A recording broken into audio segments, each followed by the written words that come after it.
Hello and welcome to Spirit Speaks at Spirit Speaks channel on YouTube and Spirit Speaks channel on Facebook. We're also online at spiritspeakschannel.com. I am Bernette. I'm Rebecca. And we're going to switch things up a little bit right now because if you've been paying attention or following our channel, and hopefully you have subscribed, you know that we contact and we communicate and get information from those on the other side, which means they have crossed over. Now, those sessions usually deal with people who are in need of some healing, that may be progressing in their soul's journey. But I want to talk with my mom today, and we're going to have a conversation about those people who cross over and kind of what to expect, because not everyone crosses over into the light. And while we're going to get into that probably in a different video, today we just wanted to have a short, maybe short, conversation about crossing over and what you might be able to expect, just to plant those seeds, because once you're on the other side, it could be confusing. Let's say that. Yes, for some it is confusing. Right, right. And in our work with Spirit Release, I think that kind of brought this up more. And the need to have this conversation. Because even those we've recently channeled, if you saw the last 4 of the session with the pod, one of them was someone who had been here and was released. And so he had to go through that progression as well. But there are so many others. And if we can help. That are still here. Yeah, that are still here. Still lost. Yeah, have not gone into the light. They are considered lost souls. Yeah, some are considered attachments and some are considered lost souls. The lost souls are those who are just wandering around the earth. No home, no special place. And then some of them are in the locations that they lived and where their deaths occurred. They're still in those locations. So that's when people might think someplace is haunted. Those are the haunted places. Yes. And there are people just like us who have died. Some don't know that they're dead. Now, let's talk about that. I'm going to have to pause because, you know, you watch TV and it seems pretty cut and dry. But it's not always cut and dry. So let's talk about why it might not be so cut and dry. Well, there are instances when people die that they don't know they're dead because, for instance, I had this dream once that I died in an accident. And my car went over the cliff. But because I was able to get up and walk into this building, I didn't know I had died in this dream. Some people saw me. Some people did not. I couldn't understand why some could see me, some did not. And the looks on their faces were like, where did she come from? The ones who could see me. And then it occurred to me, because of what I know, oh, I must have died. I need to go into the light. And so at that point, I turned to look for the light, which is when the dream ended. But because death transition is just a slipping out of this physical body. Right. You are still yourself. You can see your body. You can see your ethereal body. And it feels real.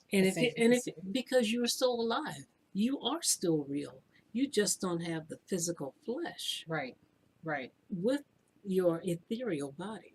But you can see yourself, so you don't think, you being dead is not the first thing that I think that occurs to you, because you can still move around, see yourself. Seeing. Yeah, and you're seeing everybody else just like you were seeing them before.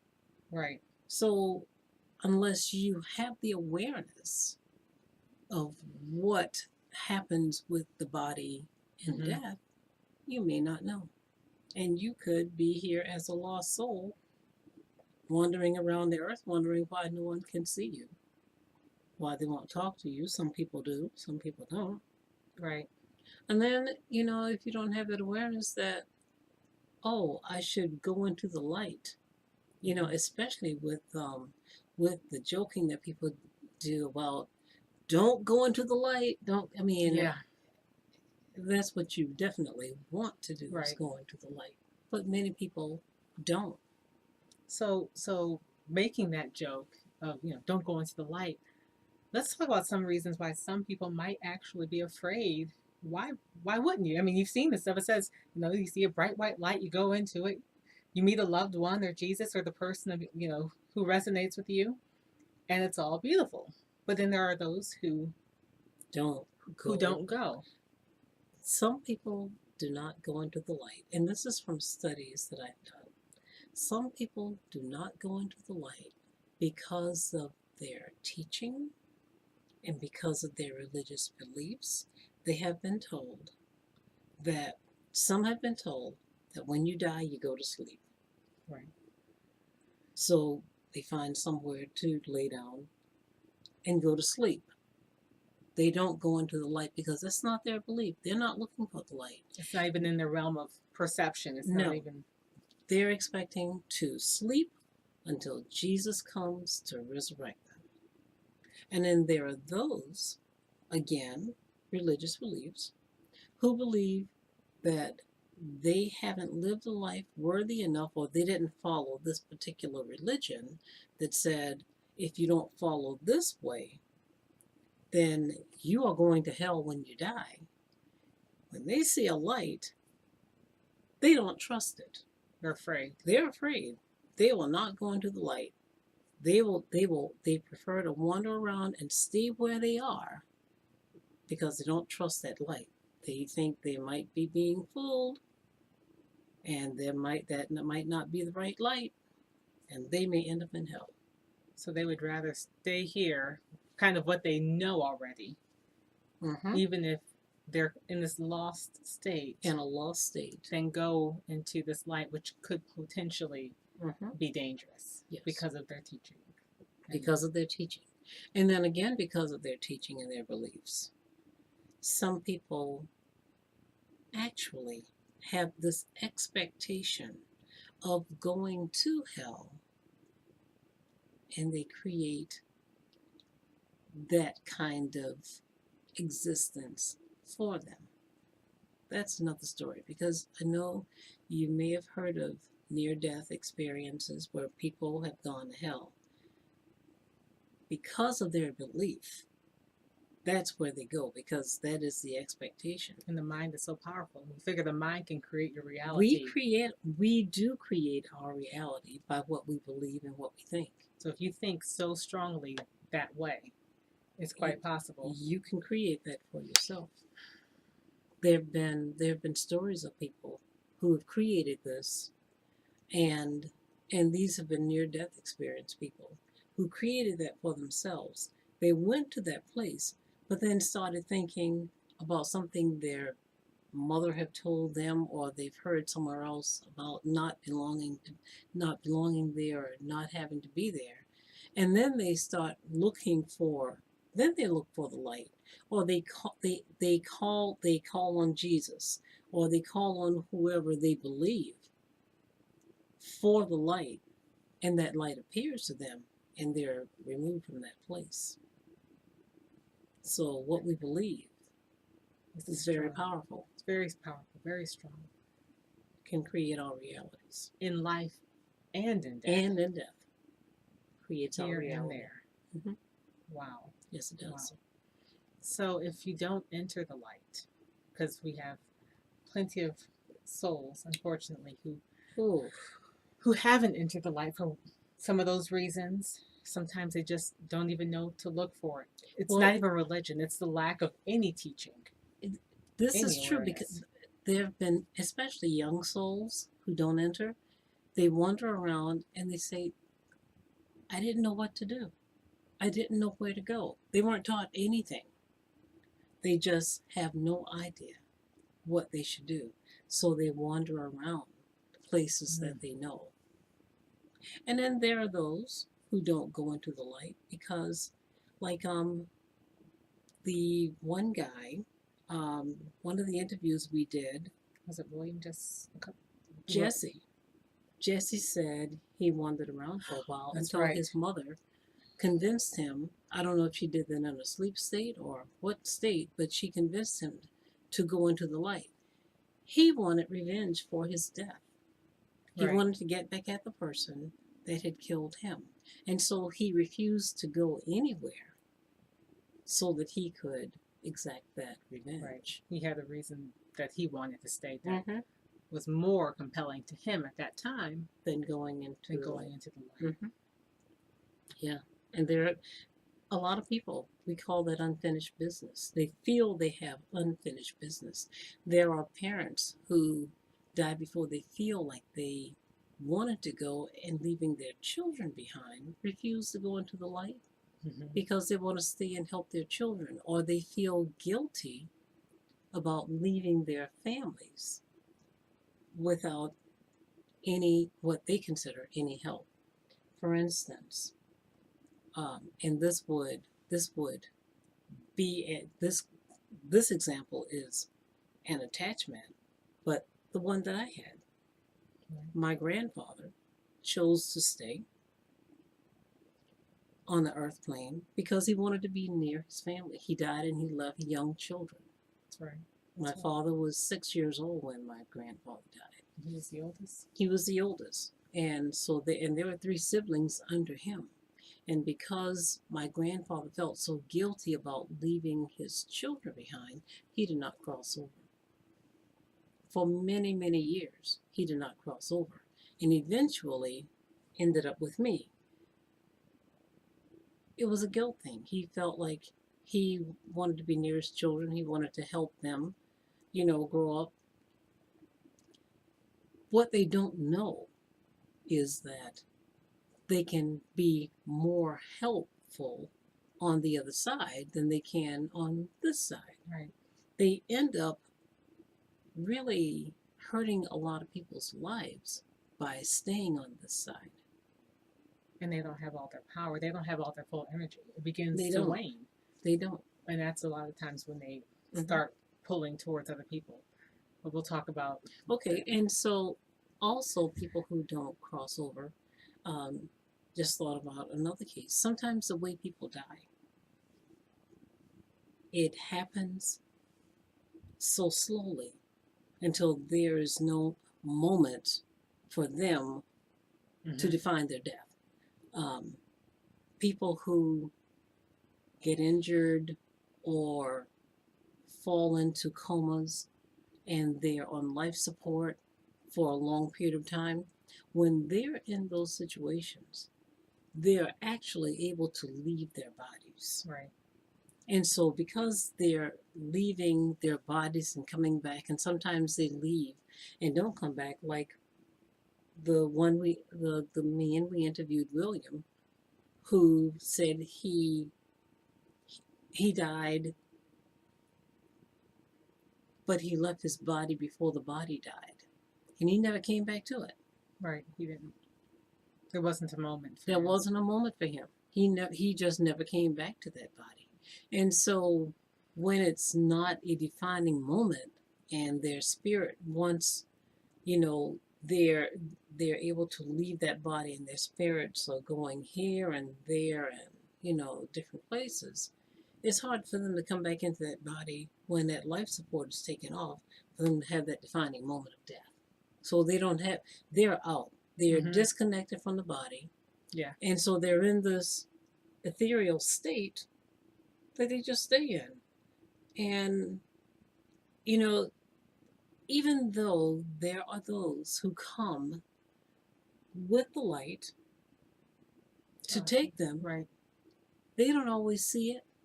They don't always acknowledge it. And sometimes they don't want to acknowledge and it. sometimes they don't want to. Sometimes they don't want to That was, acknowledge it. didn't William have? William did not want to acknowledge it because he started having fun, enjoying being this spirit or this disassociated entity. Yeah. And being able to do some things that he wanted to do through other people that he didn't want to go into the light. Yeah, and it took him a while. Yeah. It took him a while. Yes. Okay, so we have the issue of people who are unaware, people who have been taught certain things, Mm-hmm. people who are afraid. Yep. And then people who don't want to go because they've either got unfinished business or there are things that they just want to hang around here for. They love the earth realm.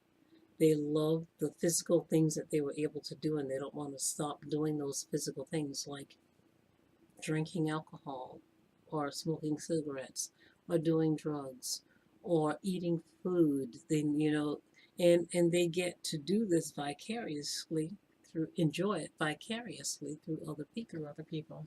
Yeah. So in the past, at this point, I think it's about 20 or 21 sessions that we have recorded. And they're all of people who've crossed over. Mm-hmm. Most of the ones in the beginning were those who were on the other side, perhaps in a state like the waiting place. The waiting place. And the ones we've just done that started back up in October are from the waiting place we know. Mm-hmm. And they're going through what is a program Right. before they can go to the next level. Right. One of those that we've done so far was an attachment. Mm-hmm. And the others weren't. One hung around the earth plane for a while. That's the one who Yes. wanted the revenge. Yes. The other two went on Mm-hmm. after their deaths. So I think it's very interesting that it can be a number of situations. And Yes. we're going to get into this. But I'm just thinking right now, what do we tell people? It's like, okay, now you know that this is possible, that you might know someone who passed over. And is it possible that they are still here? Or you think that they went on to heaven, or they went into the light, or they went to the next place of a spirit that spirit's supposed to go when it transitions? How can we help these people resolve that for themselves, or pray them? I mean, you have to be aware. You have to be aware that they haven't crossed over, and they have to be aware that they haven't crossed over, and then they have to want to go, because this is a free will planet. Yes. And even when you leave your physical body, you still are in this earth realm, and you still have free will. You can freely choose not to go. You can choose to go. That's why if you didn't have free will, trust me, you wouldn't have this issue, because everybody would just be forced to go back. But you're not forced to go back. You have the free will to hang around and choose to go when you're ready. And wreak havoc. And wreak havoc. Occasionally. And wreak havoc. So I think what we should do after this is, I know that there's some prayers that, something that you might be able to say to pray for loved ones who have crossed over. And after we post this in the in the description, we will include a prayer that you can say for or on behalf of a loved one that's crossed over, just to help them. Sometimes it will help them at least find peace, Mm-hmm. To understand what's happening to them, to recognize where they are and what's going on. Yes. But keep in mind that when you say these prayers for them, they must be ready to cross and want to cross, because the prayer, and when I have been helping a lot of people cross over. However, I ask for those who are ready to go, because many are tired, and I've come to realize many want to go but don't know how to go. Don't know how. They don't know how to find the light because they missed it. They can't just go by themselves. So they do have to have angels accompany them I No, this is after because they this didn't see the light the first time. because they chose not to go, didn't know they were gone, didn't know they had died. These are people who are stuck here on the earth, and they're called lost souls because they are not in a physical body, but they haven't gone to the resting place. So they are lost in spirit, roaming the earth, or even in locations, stuck in locations in the earth, thus haunted houses. Or cities that feel really heavy. Cities, yes, yes. I helped many souls this past weekend in a small town they were ready, and they came to me because they were ready to go and did not know how to go. Some were there because they were taught by their religions that they could not go to heaven, but they were hellbound. So they were just stuck in this place because really there is no hell for them to go to. There is no hell for them to go to, so they're stuck. But many of them, thank goodness, and I thank Archangel Michael for assisting, many of them have gone to the resting place. And it is very important to call in angels when doing this. Yeah, we're doing this work. It is. Call them all in if you want to. Yes. Okay. So, yeah. So to leave you with that is, they do have to be willing, but your prayer, your help with them, helping them, can't hurt. Praying It cannot hurt.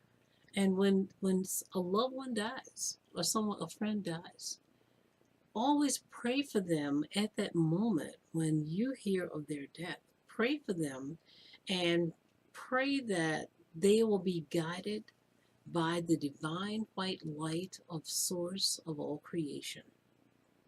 And that this light of the universe will be with them always. And, I started, once I learned how some people get stuck and don't go, when I hear of deaths, it doesn't have to be a loved one or a friend, but when I hear of deaths, I do now ask for that divine light to guide them and be with them always. That's important. It is because very it could be important. anyone. Anyone. Okay. All right. Well, we just wanted to talk a little bit about that because of the work we're doing and what you've seen so far on our channel, in addition to some of the other things that we'll be sharing as we go further along in this journey about these lost souls and attachments and spirit release and other things. As we continue channeling, we'll be adding in some of those other topics because we want you to grow as much as we're growing. We're learning and growing through this. My goodness. And every time we have a session, we learn something new. Yes, which means that if we're learning something new, you too. And so you want to grow with us, and let's do this together. So please make sure you subscribe. We will post a prayer in the description. Please leave your comments and like this video and continue to watch and grow and learn with us. Again, we are Spirit Speaks channel on YouTube and Facebook, and spiritspeakschannel.com online on our website. Is there anything else you want to say for this? Please like and subscribe and share. Yeah, you can do that too. Share. This might help someone else. You never know. You never know. They don't have to agree with you. They don't have to agree with us. But it does plant a seed because we do not know when we're going to cross over. That is so true. Yeah, that is so true. Unexpectedly. It happens. So thank you for joining us. Thank you. Okay, bye-bye. Bye-bye.